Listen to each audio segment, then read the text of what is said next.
gimana nih keadaan bapak-bapak, ibu-ibu perwira PGN LNG hari ini? Apakah sehat-sehat di rumah atau mungkin di kantor? Insyaallah sehat, Sehat. Rahel. Sehat ya, semoga. Alhamdulillah sehat, Rahel.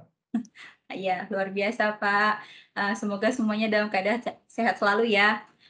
Mungkin mari kita juga mendoakan kepada rekan-rekan PGN LNG mungkin yang masih kurang fit, semoga diberikan kesehatan dan kesembuhan. Saya juga mau mengucapkan terima kasih kepada rekan-rekan perwira PGN LNG yang telah bergabung pada cross-sharing hari ini, Rabu 15 November 2022. Untuk memulai kegiatan kita pada hari ini, alangkah baiknya kita berdoa terlebih dahulu. Berdoa dimulai.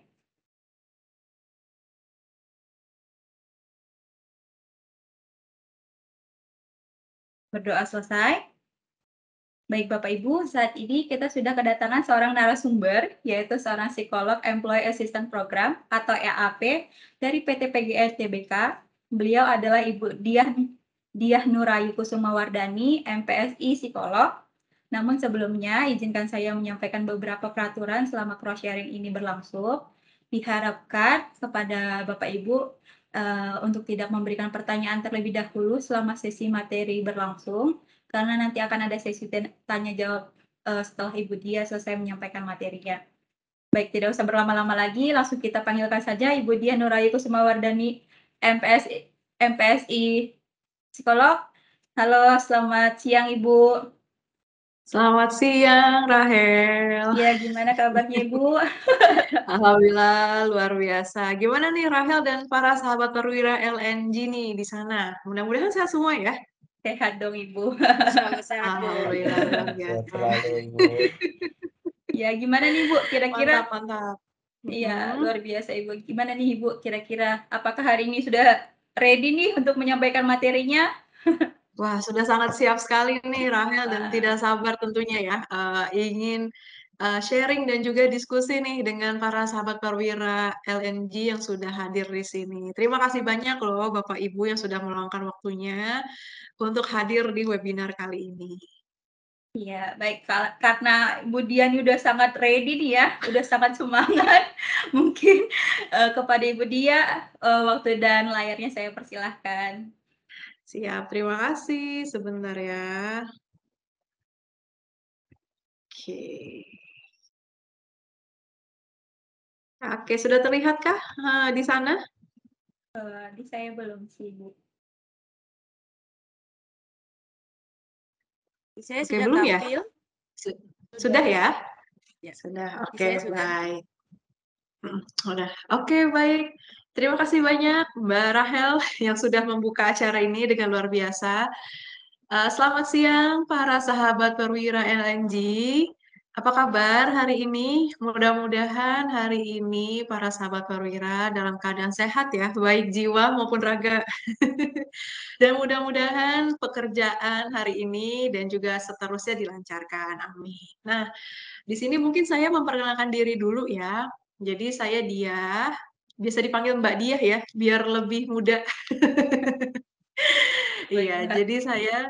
jadi saya psikolog di sini, dalam, Employee Assistance Program. Nah, jadi Bapak Ibu, para sahabat perwira LNG di sini yang ingin cerita atau curhat, boleh banget datang aja nanti, ke saya. Nah, gimana nanti cara prosedur untuk kalau misalnya mau cerita-cerita, nanti akan ada di akhir, akhir materi ya, jadi jangan lewatkan kesempatannya. Oke.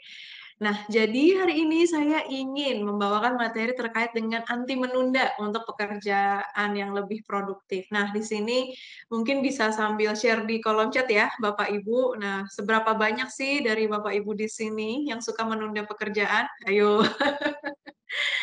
Ada nggak yang hobinya, "Aduh ntar aja deh, aduh kayaknya masih bisa nih nanti, 2 hari lagi." Nah, ada nggak yang kadang nih suka kumat nih menundanya? Nah, boleh di-sharing ya.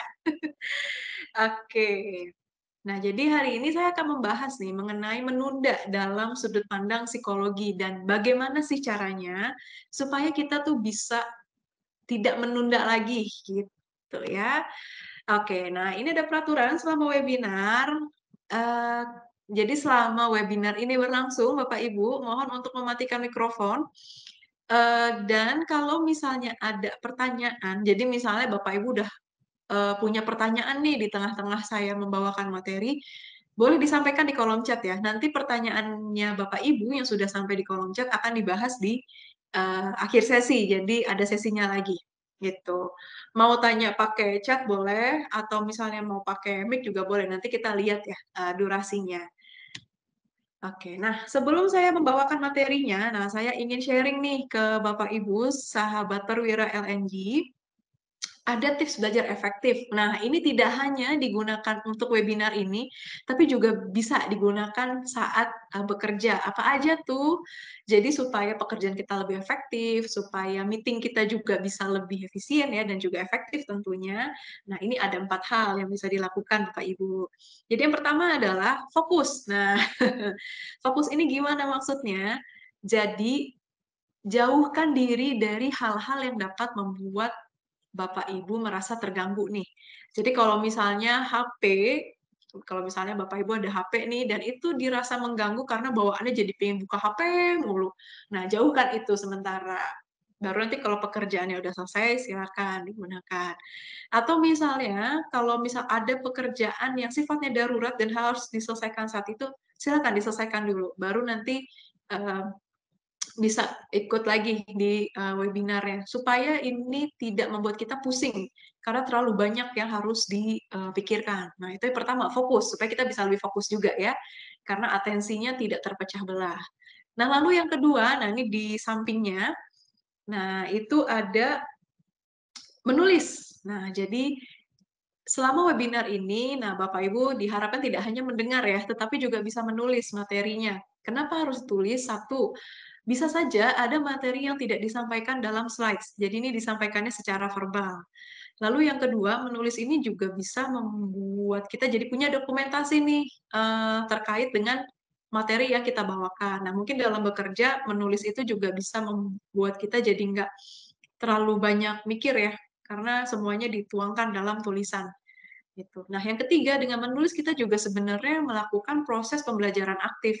Jadi dengan menulis kita kadang sambil bisa menganalisis diri loh, atau misalnya menganalisis, pekerjaan atau keputusan yang akan kita ambil gitu. Jadi proses pembelajaran aktif tuh menulis gitu. Jadi kita sambil menyerap juga informasi yang didapatkan.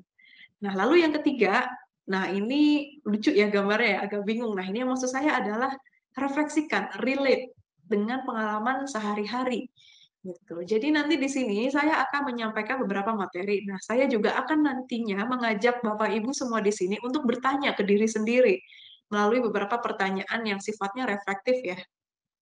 Jadi bertanya nih, pengalaman sehari-hari terkait dengan, kegiatan menunda ini. Nah, prokrastinasi ya bahasa kerennya.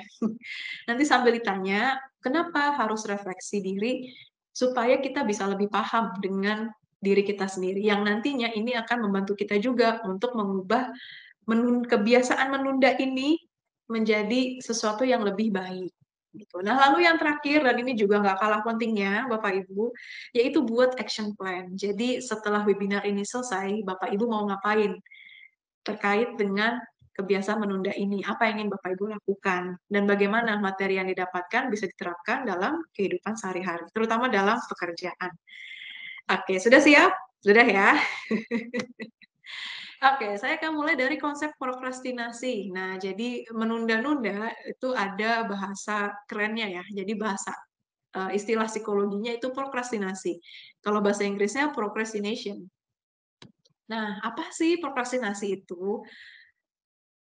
Definisi yang simpel dan juga jelas ya. Penundaan yang nggak perlu. Maksudnya gimana tuh penundaan yang nggak perlu? Jadi kita menunda secara aktif.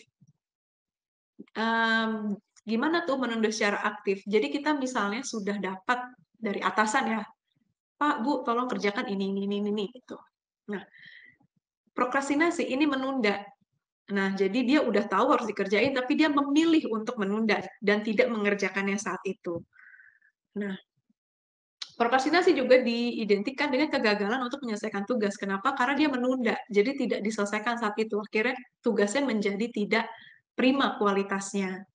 Nah, Biasanya orang yang prokrastinasi itu juga merasa tidak nyaman saat dia menunda, gelisah terus gitu ya bawaannya. Seperti merasa akan ada konsekuensi negatif yang akan didapatkan nih ketika dia menunda. Nah, coba deh Bapak Ibu, para sahabat perwira LNG di sini, pernah nggak berada dalam kondisi seperti itu? Jadi memilih untuk, "Ah, udahlah entar aja," gitu. Apa yang dirasakan? Nyaman nggak? Gitu. Atau pernah nggak menunda gitu, jadi, "Ah, ngapain kerjain sekarang, masih ada waktu, entar aja," gitu. Nah, tapi tidak hanya sebatas menunda ya. Orang prokrastinasi biasanya tuh menunda pekerjaan yang menurutnya sulit. Jadi dia merasa, kayaknya saya nggak bisa deh mengerjakan pekerjaan ini." Akhirnya pekerjaan tersebut ditunda dan dia memilih pekerjaan lain yang menurutnya lebih mudah dan bisa dikerjakan, tapi sebetulnya itu tidak terlalu penting, seperti itu. Nah, jadi banyak melakukan pengalihan-pengalihan kegiatan yang sebenarnya itu nggak perlu, dan kalau nggak dilaksanain juga nggak masalah gitu, tapi dia milih melakukan itu. Nah, dapat nggak nih, maknanya dari prokrastinasi itu sendiri? Mungkin ada yang pernah ngalamin, boleh loh nanti di-sharing, ya. Oke, nah ini adalah beberapa, apa ya, tagline ya, yang sering diucapkan oleh orang yang suka menunda atau orang yang melakukan prokrastinasi. Misalnya, "Ah, ini pekerjaannya ngebosenin, ah, entar aja deh," gitu. "Ah, nanti deh saya ngerjainnya nanti aja, kalau bisa nanti kenapa sekarang?" Gitu ya. Gitu, kalau sekarang mungkin lagi tren kalau ada yang sulit kenapa harus yang mudah gitu ya, kebalik. Nah, kalau orang prokrastinasi akan bilang, "Kalau bisa nanti ngapain sekarang gitu, entar aja lah," gitu ya, "ngapain sih buru-buru ngerjainnya, udah entar aja, masih lama deadline-nya," gitu. Atau mungkin dengan kegiatan yang lain, "Kayaknya nonton sambil ngopi lebih enak ya daripada ngerjain tugas, kayaknya lebih menyenangkan." Seperti itu. Nah, kalau dari Bapak Ibu, pernah nggak menunda dan kemudian muncul nih tagline-tagline yang mirip dengan hal ini? Jadi ini adalah kalimat ya yang cukup sering diucapkan oleh orang yang melakukan prokrastinasi, gitu. Ya, silakan sambil ditanyakan ke diri sendiri. Oke, nah ini ada 2 jenis, kegiatan prokrastinasi gitu ya. Jadi saat orang menunda, ada jenisnya sebetulnya. Jadi yang pertama, tadi mungkin sudah disebutkan ya, mengalihkan ke pekerjaan lain yang sebenarnya nggak penting. Saya punya temen, jadi waktu zaman kuliah dulu, ya kan ada ya, periode di mana sedang banyak-banyaknya tugas gitu ya, dan, eee, ujian pun juga hampir-hampir mendekati nih. Nah, dia tidak mengerjakan itu, tapi malah beres-beres kamar gitu ya. Atau misalnya, malah lebih sering jalan-jalan gitu, katanya sih healing ya, tapi sebetulnya itu bukan healing gitu. Jadi dia mengalihkan pekerjaannya sebenarnya penting ke yang nggak penting gitu. Jadi waktunya banyak dihabiskan untuk mengerjakan yang nggak penting. Atau ada nih tipe orang yang, suka menantang dirinya gitu ya, supaya bisa bekerja lebih baik, akhirnya sengaja tuh mengerjakan pekerjaannya mepet. Jadi misalnya deadline-nya tanggal 10, nah dia baru ngerjainnya di tanggal 9 dan itu malam hari gitu. Katanya sih bisa bekerja dalam tekanan. Nah, katanya, "Saya lebih kreatif kalau misalnya kerjaannya tuh mepet," gitu ya. "Saya kayaknya bisa banget tuh, optimal kalau saya kerjainnya deket-deket deadline." Nah, biasanya alasannya seperti itu. Tapi kenyataannya hasilnya atau kualitas dari pekerjaannya tuh malah tidak terlalu baik daripada orang yang menyicil pekerjaannya. Jadi dia tidak menunda, kayak gitu. Karena kan dia buru gitu ya. Nah, itu yang membuat kita jadi berpikir, padahal konsep bekerja dalam tekanan bukan seperti itu. Nah, kalau dari Bapak Ibu sendiri, yang mungkin pernah, melakukan prokrastinasi, ada di bagian mana nih? Yang pertama atau yang kedua? Gitu. Nah, lalu biasanya orang yang menunda itu diidentikan dengan orang yang malas. Nah, kalau menurut Bapak Ibu sendiri gimana nih? Kira-kira benar nggak sih konsepnya ini orang yang prokrastinasi, orang yang menunda, itu adalah orang yang malas? Nah, mungkin bisa sambil cerna ya. Sebentar, ini saya mau lihat nih. Oke, kalau menurut Bapak Ibu gimana sih? Apakah orang yang menunda itu orang yang malas? Mungkin bisa di-share, ada yang mau sharing? Mhm, boleh open mic.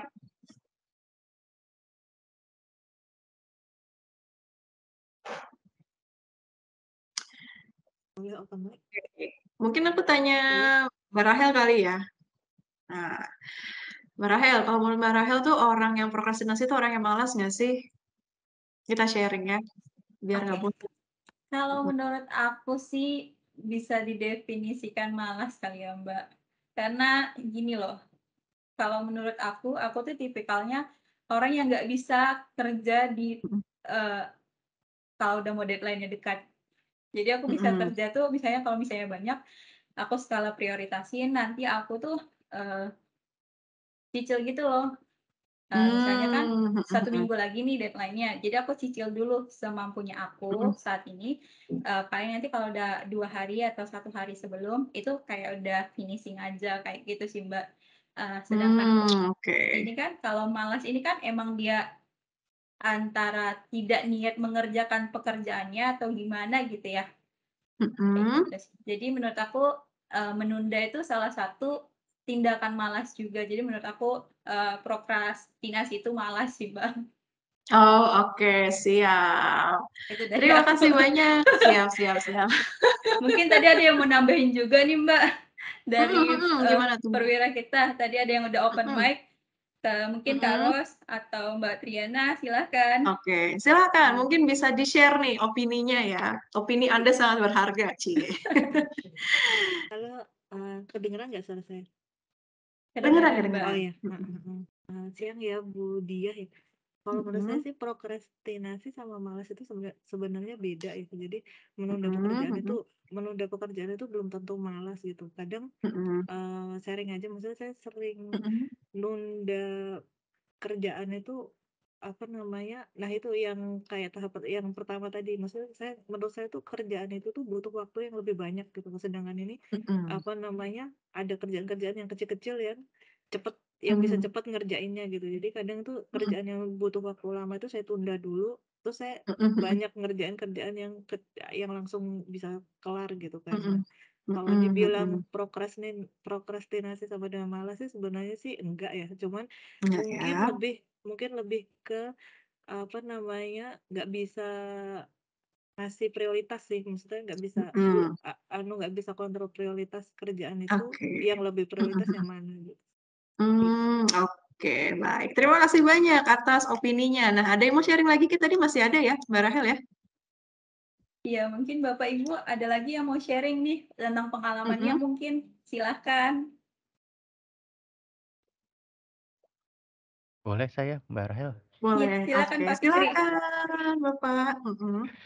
Iya, iya kalau prokrastinasi sama dengan malas mungkin saya adalah orang paling malas sedunia, eee, Oke. eee, Gimana tuh?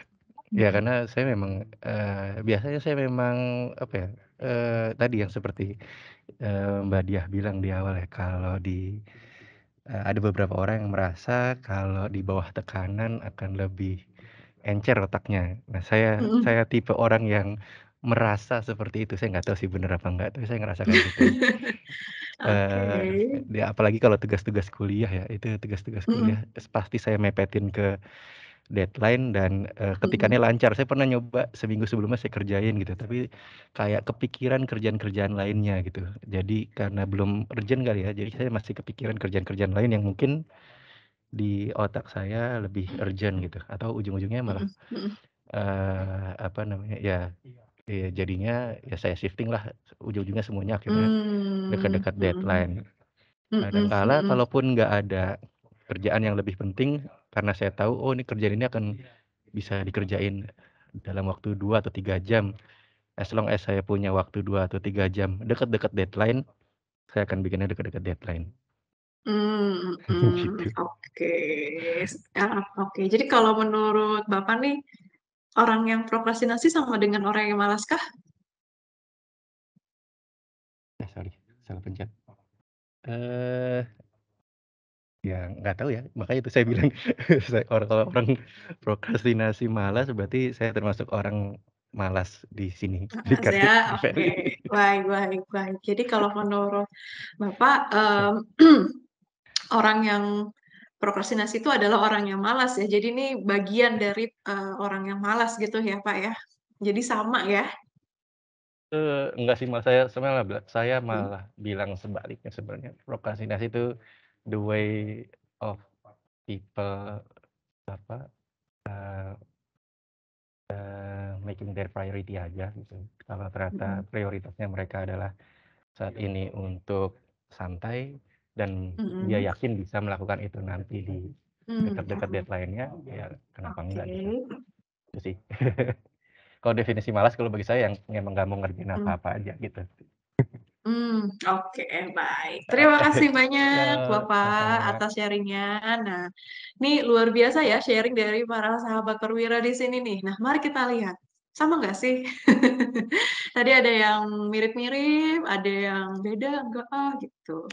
Nah, apa bedanya dengan orang malas? Nah, ini dia definisi orang malas. Jadi kalau orang malas itu, orang mageran ya, kalau kita mungkin bilangnya sekarang, keengganan untuk melakukan suatu tugas atau latihan, meskipun memiliki kemampuan untuk benar-benar melakukannya. Jadi orang ini bisa melakukannya, tapi kayak ngapain gitu, males ngapain sih, nggak usah lah kayak gitu. Jadi ini beda dengan kelelahan fisik. Em, Biasanya kalau orang yang fatigue ya, jadi fatigue ini kelelahan yang luar biasa di fisik maupun di emosional. Mereka kelihatan seperti orang males, kayak nggak ngerjain apa-apa gitu, bawahnya ingin tidur atau misalnya bekerja tapi nggak niat gitu. Tapi ini beda. Orang males itu mereka punya sumber dayanya tapi ya ngapain gitu, enggan dia, enggan untuk menggunakan sumber dayanya dalam rangka menyelesaikan pekerjaannya atau melakukan aktivitas sehari-hari. Jadi dia nggak mau ngeluarin usaha. Nah, ini orang yang malas. Kalaupun dia misalnya bekerja, ya udah kerjanya diselesaikan secara asal-asalan aja dan memilih mengerjakan tugas yang ringan dan menyenangkan atau dia nggak ngelakuin apa-apa. Jadi um, mereka ini tuh nggak mau aja keluar usaha gitu. Walaupun mereka punya kemampuan, sumber dayanya punya, mereka punya waktu, mereka punya kemampuan untuk itu, mereka punya kepintaran terkait bidang hal itu, tapi mereka nggak mau ngeluarin aja gitu. Malas, nah itu malas. Jadi intinya orang malas itu enggak mengeluarkan usaha gitu, ya ngapain gitu ya, untuk misalnya berusaha payah dan lain-lainnya. Nah, yang membuat sama antara prokrastinasi dan malas, kadang-kadang orang prokrastinasi itu juga memiliki tingkat motivasi yang minim. Nah, demikian pula juga ada orang yang malas. Mereka biasanya motivasinya rendah. Mirip tuh orang yang prokras dengan orang yang malas itu sama-sama berlandaskan pada minimnya motivasi. Nah, mungkin kalau orang malas tuh nggak ada keinginan untuk menyelesaikan tugasnya, tapi kalau orang menunda, nah ini biasanya lebih ke ada faktor lainnya yang membuat akhirnya mereka jadi motivasinya minim dan nggak nyelesain tugasnya tepat waktu. Nah, yang membedakan adalah orang yang menunda itu pasti tetap ngerjain tugasnya walaupun ya mepet gitu ya. Walaupun waktunya tidak terlalu cukup, tapi dia tetap berusaha untuk menyelesaikan tugasnya. Ya walaupun ada harga mahal ya yang harus dibayar. Kayak misalnya harusnya bisa tidur, tapi karena ngejar deadline akhirnya nggak tidur gitu ya. Atau misalnya ada rasa cemas atau gelisah ya saat dia tidak mengerjakan tugasnya karena dia menunda itu. Nah, di periode dia menunda, di waktu dia menunda, nah biasanya ada perasaan-perasaan yang nggak nyaman tuh, nah gelisah atau cemas. Nah, tapi kalau orang malas, itu emang biasanya nggak akan dikerjain sama sekali gitu. Ataupun kalau misalnya dikerjain, ya udah seadanya.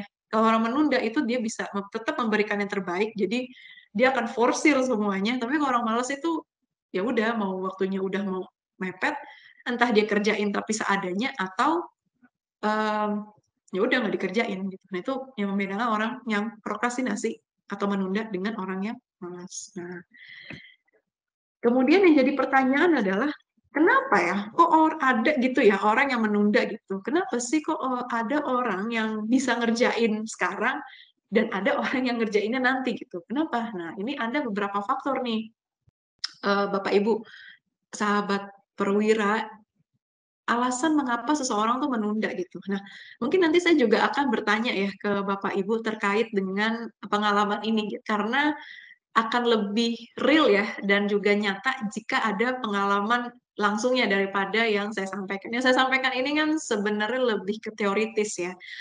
akan lebih afdol kalau juga ada pengalaman nyatanya gitu. Nanti saya akan tanya nih lewat open mic. Jadi kita sharing juga ya Bapak Ibu. Gitu. Nah, ini ada 2 faktor. Ada faktor internal dan eksternal. Nah, mungkin saya bahas dulu kali ya yang internal. Jadi faktor kepribadian itu sangat mempengaruhi kenapa seseorang ingin menunda. Jadi yang pertama adalah kemampuan mengelola diri. Kalau bahasa Inggrisnya sih self-regulation ya. Jadi kemampuan mengelola diri ini adalah kemampuan untuk mengatur diri terhadap perilakunya. Jadi cara dia mengatur adalah dengan memonitor, mengevaluasi gitu ya, dan juga memberikan penguatan terhadap diri sendiri gitu. Misalnya, oh saya mau beri hadiah nih untuk diri saya kalau saya udah nyelesain pekerjaan yang ini gitu. Kalau saya pekerjaan ini selesai tepat waktu, terus kemudian hasilnya bagus, nah saya mau kasih hadiah buat diri saya gitu. Dan juga ada juga kemampuan dalam menyusun aktivitas sehari-hari gitu ya, termasuk skala prioritas di dalamnya gitu. Nah, jadi kemampuan mengelola diri ini tentunya melibatkan pengaturan pemikiran, jadi kemampuan untuk mengelola pikiran, perasaan, dan tindakan yang mengarahkan dirinya untuk mencapai tujuannya. Nah, jadi kalau orang yang self-regulation-nya bagus atau kemampuan mengelola dirinya bagus, nah, dia ini mampu untuk men-set pikirannya, perasaannya, dan juga segala tindakannya untuk mencapai apa yang saya mau gitu. Jadi mungkin terkesan seperti orang yang ambisius ya, tapi sebenarnya bukan gitu. Dia hanya berfokus pada saya maunya mencapai apa, nah saya akan berusaha untuk itu. Jadi saya akan mengatur pikiran saya, fokus saya, perilaku saya, dan perasaan-perasaan saya untuk apa yang saya cita-citakan. Seperti itu. Nah, kemampuan mengelola diri ini juga berkaitan dengan kemampuan mengontrol diri. Kalau kemampuan mengelola dirinya bagus, dia akan lebih punya kontrol terhadap dirinya sendiri. Dia akan lebih punya power terhadap apa yang akan dia pilih dan juga apa yang akan dia lakukan. Gitu. Jadi orang yang punya kemampuan kontrol diri, dia akan memando perilakunya, gitu ya. Seperti misalnya memberikan batasan terhadap aktivitas atau hal-hal yang ini kayak nggak perlu deh. Oh, yang ini kayaknya perlu nih, saya akan ambil yang ini. Gitu. Misalnya dia ini contoh ya, mungkin terkait dengan prokrastinasi juga gitu. Saya masih ada tugas yang harus diselesaikan sampai nanti malam nih, karena nanti malam itu adalah batas akhir pengumpulannya, dan saya belum selesai. Kemudian ada temennya yang ngajak, main yuk, udah lama nih nggak main gitu ya. Nah kan sekarang lagi ini lagi ya, udah mulai tatap muka ya, jadi yang mungkin dulu-dulu masih di rumah, nah sekarang kan udah bisa lebih terbuka gitu untuk melakukan aktivitas di luar rumah ya. Main yuk gitu. Tapi dia masih ada deadline, masih ada yang harus dikerjakan.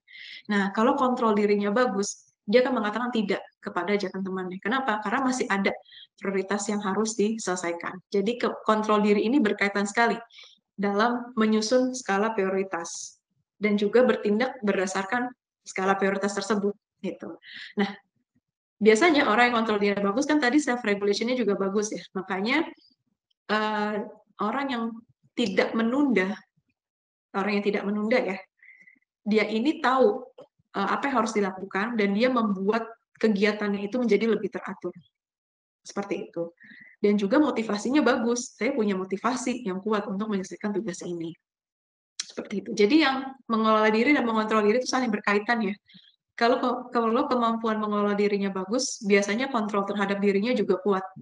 Seperti itu. Nah, kalau orang yang prokras, yang menunda ya, mereka ini kemampuan untuk mengolah dirinya rendah, sehingga dia tidak bisa menyusun aktivitas sehari-hari. Jadi kayak, ya udah saya ambil semua kegiatan gitu ya, tapi dia tidak tahu mana yang penting buat saya, mana yang enggak, seperti itu. Dan dia juga nggak melakukan evaluasi terhadap dirinya. Jadi kayak, ya udah, saya bertindak suka-suka saya, gitu. Jadi orangnya tuh disorganized, kalau bahasa Inggrisnya tuh disorganized. Sehingga ini membuat dia jadi susah sekali untuk menyusun mana yang penting, mana yang enggak gitu. Dan akhirnya dia akan ngerjain pekerjaan yang membuatnya dia senang aja gitu, yang gampang dan bikin dia seneng. Sementara yang penting dan dirasa sulit itu nggak akan dikerjain sama dia. Gitu. Nah ini ciri kepribadian. Tidak hanya itu, tidak hanya kemampuan mengelola diri dan juga mengontrol diri, tetapi juga keyakinannya dia untuk bisa menyelesaikan tugas. Pernah nggak di sini Bapak Ibu merasa bahwa aduh kayaknya nih tugas bakalan susah deh, kayaknya aku nggak bakal bisa deh nyelesain tugas ini. Atau di sini Bapak Ibu ngerasa sulit untuk memulai karena akan banyak sekali yang harus direvisi, kayaknya nih saya perlu yang ini gitu.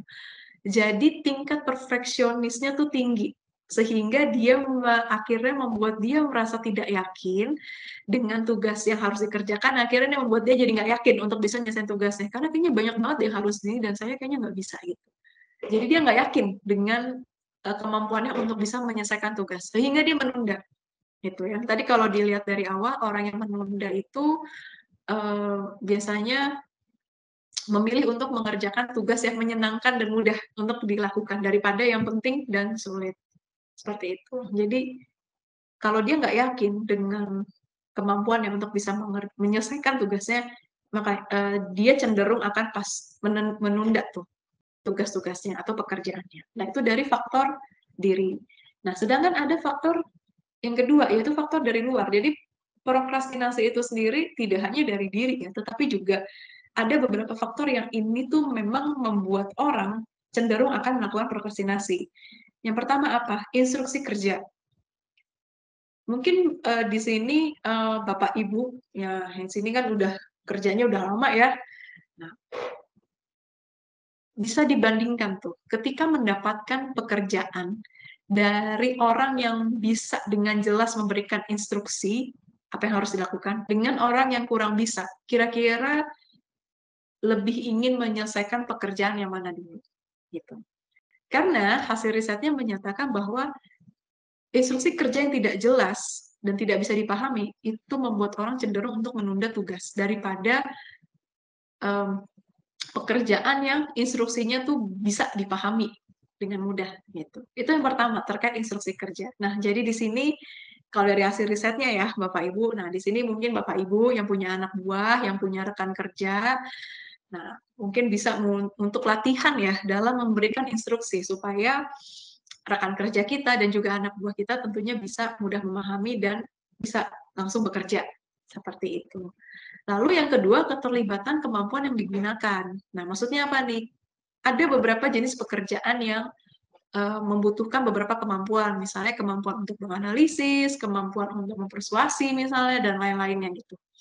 Semakin banyak kemampuan yang dilibatkan, biasanya kita akan merasa semakin tertantang dan melihat bahwa tugas ini tuh ternyata asik loh, karena saya jadi nggak bosen gitu ngerjain tugas ini, karena saya bisa jadi melakukan banyak hal dalam satu aktivitas yang saya lakukan ini. Gitu. Nah, ini yang dinilai lebih menantang daripada pekerjaan yang hanya membutuhkan satu skill aja. Gitu. Jadi kalau misalnya di sini bekerja, nah kalau dari hasil risetnya akan lebih cepat ya mulai dikerjain kalau kita bisa juga melibatkan kemampuan-kemampuan kita yang lain. Jadi tidak hanya misalnya kemampuan analisis, tapi juga kemampuan untuk misalnya mempersuasi, kemampuan untuk berkomunikasi dan lain-lainnya. Lalu yang ketiga topik. Biasanya topik-topik yang menyenangkan, topik pekerjaan yang menyenangkan, ini akan membuat kita lebih cepat ngerjain daripada topik yang membuat kita merasa bosan. Nah, ini juga mengaruhi nih. Gitu. Lalu yang terakhir, dan ini juga nggak kalah penting, penghargaan dan apresiasi. Kadang kita merasa ya, kalau kita kerja, lalu tidak ada apresiasi dari entah rekan kerja atau atasan kita jadi merasa pekerjaan saya useless ya, tidak berguna ya, karena reaksinya biasa aja gitu. Nah, padahal penghargaan dan apresiasi ini adalah bentuk reward gitu, jadi penghargaan dan juga penguatan terhadap perilaku dari seseorang. Nah, orang yang diberikan penghargaan dan apresiasi biasanya akan lebih punya motivasi dan dia jadi belajar bahwa oh ternyata tindakan yang saya lakukan ini membuat orang lain senang dan saya dapat penghargaan dari situ. Dan ini juga berpotensi untuk memunculkan perilaku yang sama di kemudian hari gitu. Jadi dia mungkin nggak akan menunda karena kalau dia bisa mengerjakan sekarang dia akan dapat apresiasi dari atasannya gitu atau dari rekan kerjanya. Jadi budaya memberikan penghargaan dan apresiasi ini perlu banget untuk dikuatkan karena tidak hanya membuat lingkungan kerja jadi lebih nyaman ya, tetapi juga dari hasil risetnya bisa mengurangi potensi untuk prokrastinasi gitu ya. Jadi daripada nyuruh-nyuruh kayak mana nih mana tugasnya, lebih baik kita apresiasi saat dia berhasil menyelesaikan tugasnya tepat waktu gitu atau mungkin bahkan lebih cepat gitu. Nah, mungkin saya mau dengar dulu deh sharing dari Bapak.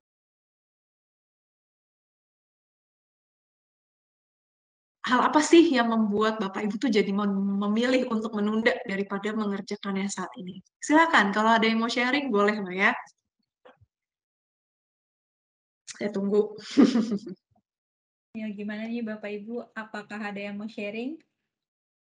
Kalau menurut Bapak Ibu, pengalaman pribadi ya, apa sih yang membuat Bapak Ibu memilih untuk menunda gitu ya, daripada mengerjakannya saat itu? Silakan.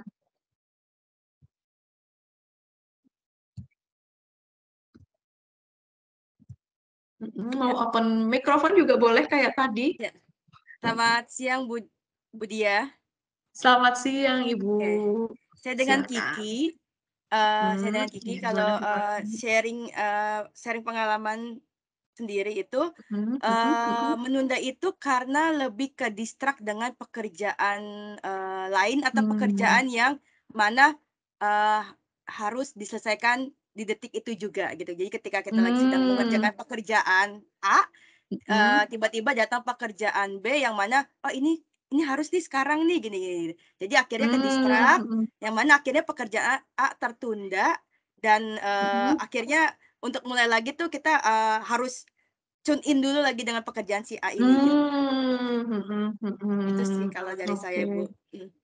Oke, baik. Jadi yang membuat Bu Kiki ini menunda lebih karena ada pekerjaan lain ya. Jadi distraksi ya, distraksi yang hadir dan akhirnya yaudah saya tunda dulu yang sekarang ini. Seperti itu ya Bu ya. Betul, salah satu ya, kurang lebih seperti itu contohnya.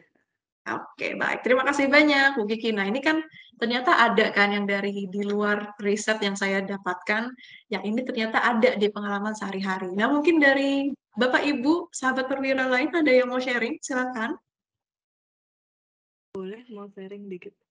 Boleh, silakan. Kalau saya kenapa nunda sih lebih ke kayak apa ya? Kebanyakan ya. Lebih seringnya tuh kayak nunggu mood gitu. Aduh, ngerjain ini nunggu mood dulu. Kadang aduh mau ngerjain ini tapi kayaknya butuh effort gitu, butuh waktu, butuh effort, butuh konsen gitu. Kayaknya saya nunggu mood dulu deh gitu. Lebih seringnya gitu sih. Oh, oke, baik. Terima kasih banyak. Iya. Jadi kadang ini ya, kalau mood kita nggak enak gitu ya, suasana hati nggak enak kayaknya jadi nggak ada keinginan ya untuk mengerjakan tugasnya saat itu juga. Iya sih.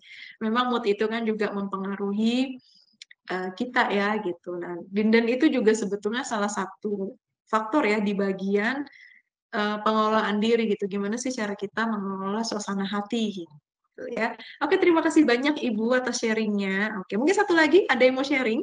Boleh banget, kita terbuka aja dengan semua pendapat.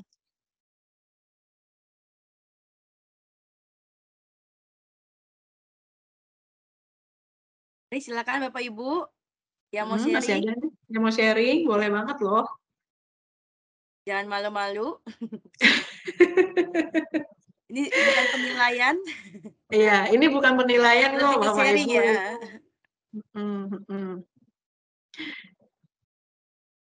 Iya, justru dengan sharing kita kan jadi saling membagi ilmu sebetulnya. Jadi tidak hanya untuk diri sendiri, yang mana kita jadi lebih paham dengan diri kita, tapi kita juga bisa memberikan insight bagi teman-teman yang sudah hadir.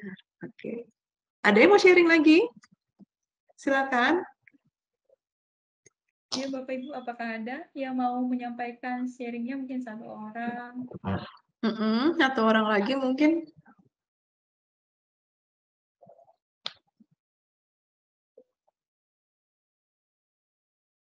Atau pada disimpan nih untuk pertanyaan nanti gitu, pada disimpan gitu ya, Mbak. Baik, siap. Oke, baik. Kalau misalnya belum ada yang mau sharing, nanti mungkin sharingnya bisa di setelah pemaparan materi ya. Oke, terima kasih banyak sahabat perwira yang sudah sharing di sini. Nah, saya lanjut ya. Oke, nah sebenarnya apa sih dampak dari prokrastinasi ini sendiri gitu ya? Dampak dari menunda tuh apa? Nah, yang umum terjadi saat orang menunda secara aktif ya, pekerjaan yang harusnya dikerjakan saat itu juga adalah yang pertama tuh terkait dengan emosi sih. Biasanya kita cenderung merasa bersalah dan stres karena kita tidak mampu bekerja sesuai dengan prioritasnya.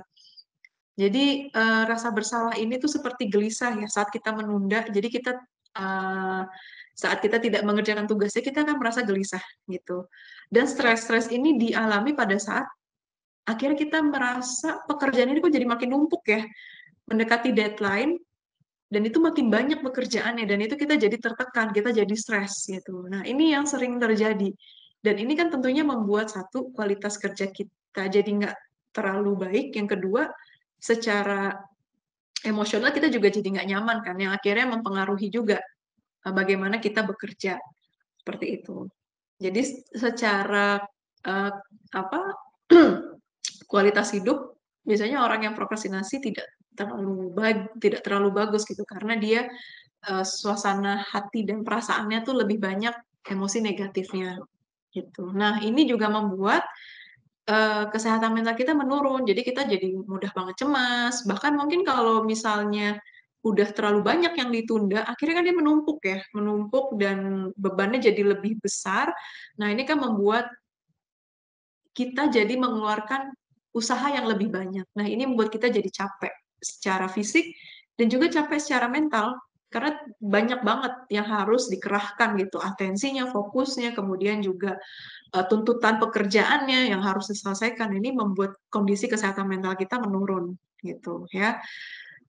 Nah, ini bisa terlihat nanti dari bagaimana dia bekerja, kemudian juga produktivitasnya, kemudian relasi dia dengan orang-orang sekitar. Nah, BTW saya mau promosi, nanti akan ada webinar terkait kesehatan mental yang akan dibawakan oleh saya. Nah, nanti mungkin Bapak, Ibu, dan para sahabat perwira di sini bisa hadir ya untuk lebih mengetahui sebenarnya kesehatan mental tuh apa sih dan bagaimana kesehatan mental yang baik dan bagaimana kondisi kesehatan mental yang sedang menurun. Gitu ya. Nah, akhirnya penurunan kesehatan mental ini berdampak terhadap kinerja kita. Gitu ya. Jadi orang yang cemas, orang yang khawatir gitu ya, lelah juga secara emosional, nah membuat pekerjaannya itu juga jadi nggak terlalu bagus gitu. Dan produktivitasnya juga tidak bisa maksimal seperti dulu misalnya. Jadi walaupun kegiatan menunda ini terkesan receh ya, tapi bisa jadi sesuatu yang besar jika kita lakukan ini secara terus-menerus gitu. Nah, nanti bisa juga tuh akan ada masalah baru lagi, yang tentunya yang timbul ya ketika perilaku ini tidak diubah.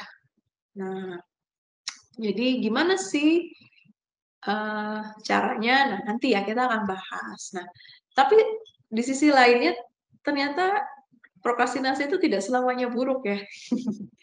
Jadi di tengah kesulitan ada kemudahan gitu ya, dan juga di tengah keburukan pasti ada kebaikan. Dan demikian pula juga dengan di tengah kebaikan pasti ada keburukan. Dan prokrastinasi itu tidak selamanya buruk. Ada hal baiknya, yaitu kita bisa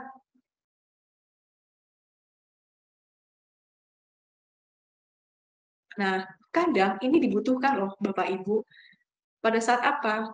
Misalnya gini, yang namanya pegawai, nah pekerjaannya kan banyak banget ya, dan tentunya melelahkan gitu.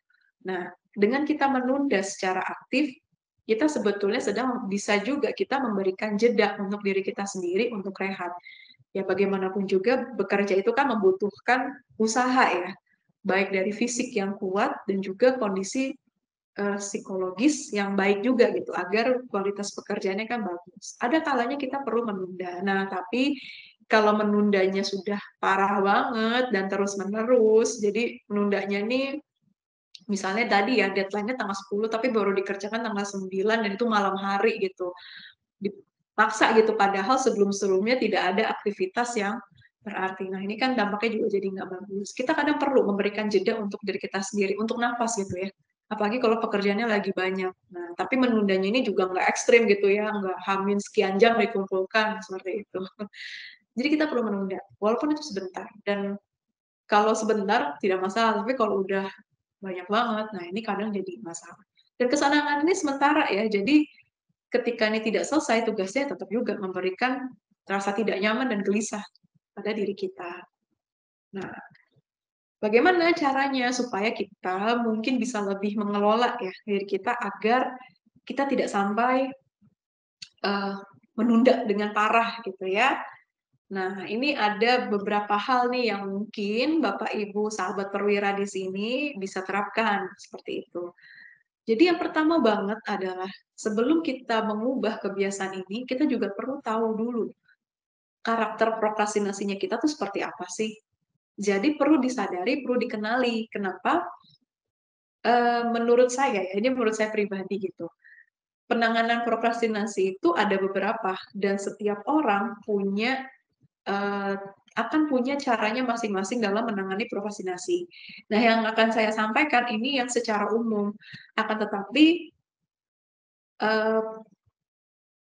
kita perlu juga tahu sisi terdalamnya kita ya, terutama terkait prokrastinasi ini untuk lebih bisa membuat rancangan gitu ya, rancangan yang lebih spesifik untuk diri kita yang disesuaikan juga dengan kemampuan dan kebutuhan kita. Jadi kita perlu tahu dulu prokrastinasi kita ini kenapa sih gitu, apa sih membuat kita tuh menunda gitu ya.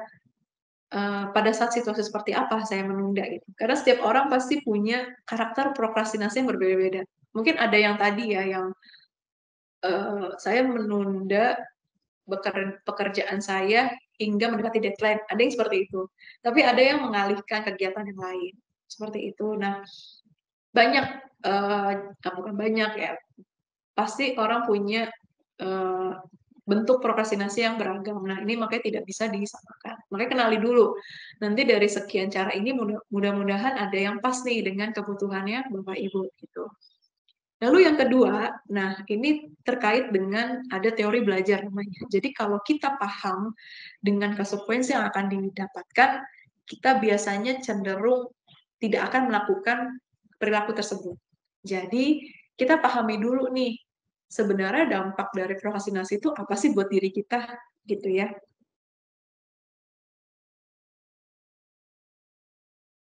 Orang lain, karena rasanya akan lebih dalam ya, dan juga bermakna daripada pengalaman orang lain.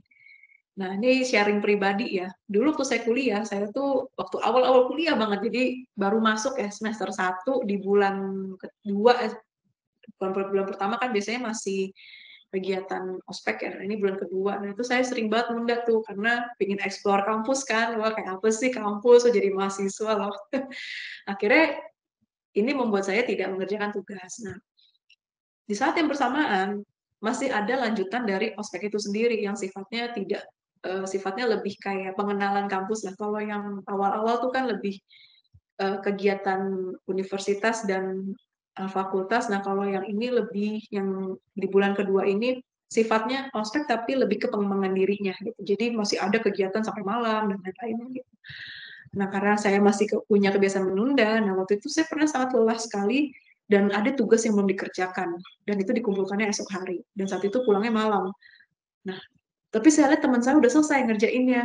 Nah, di situ saya timbul rasa iri yang akhirnya buat saya, wah enak banget ya dia udah selesai tugasnya, saya belum gitu.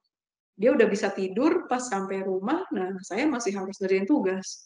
Sementara saya nggak tahu waktunya cukup atau enggak gitu. Dari situ saya belajar gitu untuk lebih coba kelola waktu, kelola diri supaya nggak sampai prokrastinasi gitu. Nah, lalu apalagi yang ketiga? Nah, ini ada logo Nike, just do it. Nah, ada beberapa orang yang cukup sering ya melakukan prokrastinasi karena dia banyak sekali yang ingin dia kerjakan itu. Jadi misalnya tugasnya satu, tapi dia ingin A, ingin B, ingin C, ingin D. Karena saya pingin tuh hasil nanti kayak begini, yang nanti tuh bakal kayak gini, kayak gitu. Jadi banyak sekali detail-detail yang ingin dia selesaikan, tapi karena terlalu banyak mikir dan detailnya, akhirnya dia tidak mulai pekerjaannya. Jadi hanya tersimpan dalam pikirannya dia. Nah, ini jadi bibit-bibit overthinking nih, gitu ya. Jadi apa yang bisa dilakukan? Ya udah mulai aja dulu. Mulai dari sesuatu yang paling mudah, sesuatu yang bisa kita kerjakan. Nah, gimana cara mulainya? Sesimpel kita misalnya bikin notes dulu. Apa aja sih yang harus dilakukan? Agenda apa sih yang harus saya kerjakan? Gitu. Lalu kita breakdown. Gitu ya. Breakdown ke hal yang lebih kecil dan lebih mudah untuk bisa kita lakukan. Contoh misalnya gini. Dapat instruksi dari atasan, ini terkait dengan instruksi ya. Coba bikin laporan keuangan di bulan November misalnya. Dibandingkan dengan coba bikin laporan keuangan bulan November, coba nanti dituliskan satu pendapatan perusahaan, yang kedua pengeluarannya. Pengeluaran ini adalah pengeluaran yang sifatnya peralatan dan juga perlengkapan. Lalu yang ketiga, coba catat hutang dan piutang. Nah, akan lebih mudah dikerjakan yang mana? Yang pertama, coba bikin laporan keuangan. Atau yang kedua, yang lebih detail. Nah, biasanya kalau tips dari saya, ya udah mulai dulu aja. Jadi dimulai dengan kita bikin to-do list dan breakdown aktivitas-aktivitasnya. Nah, lalu mulai aja udah. Nanti ketika kita udah bisa mulai mengerjakan, nanti akan muncul tuh, oh apa aja sih yang harus dilakukan. Gitu. Nah, lalu yang keempat, nah ini buat pemikiran adaptif. Nah, ini juga terkait dengan orang yang perfeksionis. Karena ada aja kayak, saya maunya begini, saya maunya begitu. Nanti tugas yang saya kerjakan tuh harus memenuhi kriteria A sampai Z gitu ya. Bahkan nggak cukup tuh sampai Z, harus sampai ada ZZ gitu misalnya ya. Nah, aduh kalau misalnya nanti saya kalau misalnya nggak sesuai dengan standar, nanti saya begini, saya begitu, saya begini, saya begitu. Nah, akhirnya kan jadi nggak mulai tuh dan jadi overthinking gitu ya. Nah, buat pemikiran adaptif. Gimana caranya? Yakini bahwa tidak ada pekerjaan yang sempurna gitu. Kita manusia tidak pernah sempurna. Nah, situasi juga demikian, tidak pernah sempurna. Demikian pula juga dengan pekerjaan kita. Saya pernah dapat klien waktu itu, jadi dia menunda pekerjaannya, ini konteksnya lagi kuliah sih, jadi lagi skripsi gitu ya. Dia menunda pekerjaannya, enggan gitu ya, bukan males ya. Jadi dia punya kemampuannya, dia mau ngerjain, tapi dia kayak merasa kayaknya saya nggak deh ngerjain skripsi ini, nggak mulai-mulai gitu skripsinya. Bukan males ya, dia nggak males, tapi emang dia nggak bisa memulai gitu. Karena dia merasa setiap dia mengerjakan skripsinya, itu pasti selalu direvisi sama dosennya. Kayaknya salah mulu gitu, yang akhirnya membuat dia jadi ngerasa, ngapain sih kerjain kalau setiap saya kerjain saya salah mulu gitu kan. Nah, demikian pula juga dengan pekerjaan. Kadang kan ada beberapa pekerjaan yang harus direvisi dan lain-lainnya gitu ya, agar tidak terjadi kesalahpahaman dan lain-lainnya gitu. Nah, ini beberapa orang yang perfeksionis ini menyiksa ya, karena merasa tidak berhasil dalam mengerjakan tugasnya. Nah, apa yang bisa dilakukan buat pemikiran adaptif? Ya, bahwa pekerjaan tidak pernah sempurna gitu. Selama kita hidup di dunia ya tidak pernah ada yang sempurna. Jadi ya udah gimana cara kita bisa memeluk ya dan menerima ketidaksempurnaan itu. Nah, lalu yang kelima, nah ini pecah menjadi beberapa aktivitas kecil yang tadi sudah saya bilang ya. Karena biasanya orang yang menunda itu, dia kadang nggak tahu mau mulainya dari mana. Membuat dia jadi bingung, akhirnya ya udahlah ngapain dikerjain gitu. Ntar aja kalau udah mau deadline aja, siapa tahu bisa ketemu idenya gitu ya. Daripada kita bingung, nah coba di breakdown ke hal yang lebih kecil. Buat semacam kayak deadline gitu. Misalnya untuk hari ini saya mau fokusnya kerjain yang ini dulu. Gitu. Jadi udah dibuat nih breakdown kecil-kecilnya, nah kemudian dibuat tuh kapan saya mau selesaikan untuk yang bagian sub A misalnya. Lalu untuk yang sub B saya mau melakukannya kapan gitu. Jadi kita fokus di itu aja supaya kita nggak bingung. Saya harus ngerjain yang mana dan saya harus selesaikan yang mana dulu nih. Gitu. Jadi buat breakdown. Dan dengan kita membreakdown atau membuat tugas kita menjadi lebih kecil, kita jadi ngerasa lebih yakin dengan kemampuan kita, kayak oh ternyata saya bisa ya menyelesaikan tugasnya seperti itu. Oh ternyata kalau tugasnya kayak gini dibuat kayak gini saya sih bisa gitu. Kita jadi nggak ngerasa sulit untuk mengerjakan tugasnya. Nah, lalu ini yang keenam, susun skala prioritas. Nah, kita tahu ya kalau nggak semua aktivitas atau pekerjaan ini prioritasnya sama. Ada yang penting mendesak, ada yang penting tapi nggak mendesak, ada yang mendesak tapi nggak penting, ada yang tidak penting dan tidak mendesak. Nah, kalau sifat pekerjaannya ini penting dan mendesak, ya berarti harus diselesaikan saat itu juga, jangan ditunda. Nah, kalau misalnya sifat pekerjaannya ini penting, tapi nggak mendesak, nah, ini kan artinya pekerjaan ini penting buat kita, tapi deadline-nya masih lama gitu misalnya. Nah, ini kita cicil. Jadi untuk pekerjaan yang menurut kita penting tapi nggak mendesak, nah kita cicil. Lalu ada tuh di yang kuadran 3 ya tadi, dia yang penting, dia yang mendesak tapi nggak penting. Nah, untuk yang dia mendesak tapi nggak penting, nah ini sebenarnya pilihan buat kita. Kita mau ambil atau enggak. Kalau kita mau ambil, pastikan yang kuadran 1 dan kuadran 2-nya ini sudah bisa diselesaikan dengan baik. Baru kita bisa ambil yang kuadran ketiga. Kalau misalnya kita ngerasa nggak mampu, silahkan delegasikan ke rekan yang lain. Atau yang terakhir, yang keempat, nah ini tidak penting dan tidak mendesak. Nah, kalau yang ini berarti dia nggak masuk tujuan kita gitu. Jadi kalau nggak dilaksanakan pun juga nggak apa-apa, nggak ada efeknya buat kita. Nah, kita hidup berdasarkan skala prioritas tersebut. Nah, masing-masing orang punya skala prioritasnya punya prioritasnya masing-masing. Nah, silakan susun berdasarkan kebutuhan dan juga prinsip hidup dari para sahabat perwira. Nah, lalu ini yang ketujuh, kelola emosi negatif dalam diri. Tadi ada yang sempat sharing tuh, kalau misalnya ngerjain tugas tapi moodnya nggak enak, akhirnya nggak selesai tuh tugasnya, atau bahkan ditunda. Nah, coba kelola dulu nih suasana hatinya, kelola dulu nih emosinya, dengan misalnya melakukan meditasi atau relaksasi, atau memberikan jeda waktu untuk diri kita dalam rangka mengelola emosi yang ada. Seperti itu. Nah, lalu yang terakhir banget, dan ini juga nggak kalah penting, adalah apresiasi diri kita. Kadang kita ngerjain tugas, ya udah,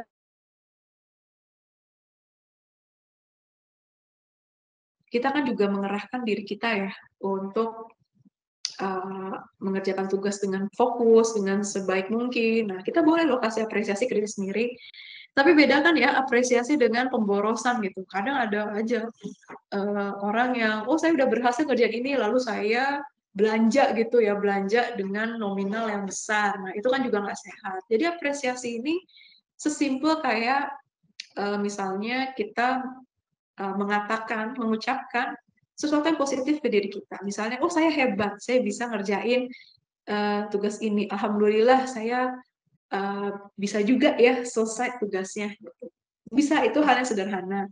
Atau mau memberikan sesuatu yang kecil, tidak usah yang terlalu besar. Karena nanti kalau sesuatu yang besar, dan ini akhirnya membuat